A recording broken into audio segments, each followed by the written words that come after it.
Mga nagtatanong dito kung paano malalaman kung meron na daw nakasubscribe sa nila kapag monetize sila dito sa subscription. Simting lang no, pumunta kayo dito sa my tools ninyo sa subscription, kagaya dito sa akin.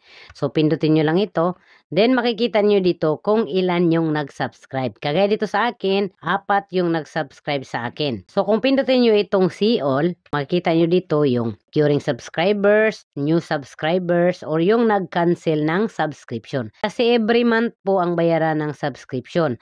So sample po magka-cancel sila, so pwede po, wala pong pilitan yan. Kasi it depends po sa kanila kung i-continue nila na mag-renew or magka-cancel sila. Meron dito nakalagay nyo na add a promotional video. Reach more viewers with a personalized video that tells your audience why they should subscribe to you. So pindutin nyo itong add new video ha. So pwede kayo dito mag-create ng promotional video. Pwede kayo mag-create ng video no na to encourage them na bakit ba sila magsa-subscribe sa inyo. Ano ba yung benepisyo na pwede nyong ibigay sa kanila.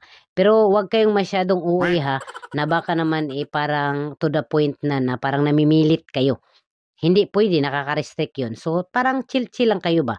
Na parang meron kayong maibabahagi. Magkaka-interest sila na mag-subscribe sa inyo kasi meron silang benepisyo na makukuha sa inyo. Pwede rin kayo dito mag-create ng thank you video para naman iganahan yung mga nag-subscribe at yung iba na mag-subscribe pa sa iyo.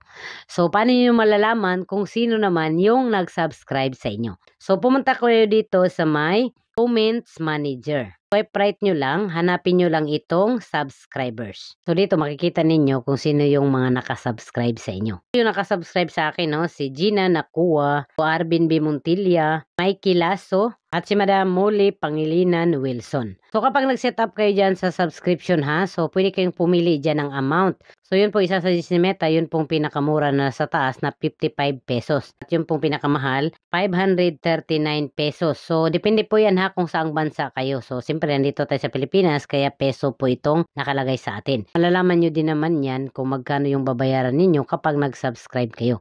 So kagaya dito sa akin, kapag pumunta kayo dito sa account ko, so kapag pindutin nyo itong subscription amount ko po ay 269 pesos. So depende po sa inyo kung magkano yung pipiliin ninyo. Meron dito nakalagay na cancel anytime. So pwede nyo pong i-cancel anytime yan kung ayaw nyo na pong mag-subscribe. Inulit ko ha, marami po tayo nagkaroon ng subscription ngayon pero hindi po porket nabigyan tayo ng subscription ay kikita na po tayo. Kailangan po natin magkaroon ng subscribers. Matagal na po itong subscription ha, pero ngayon lang yung ang daming binigyan ni Meta. So kapag meron kayong subscription dyan, i-set up nyo na yan. Kasi malay ninyo, merong mag-subscribe sa inyo. So kailangan po magkaroon tayo ng subscribers para kumita dito sa subscription.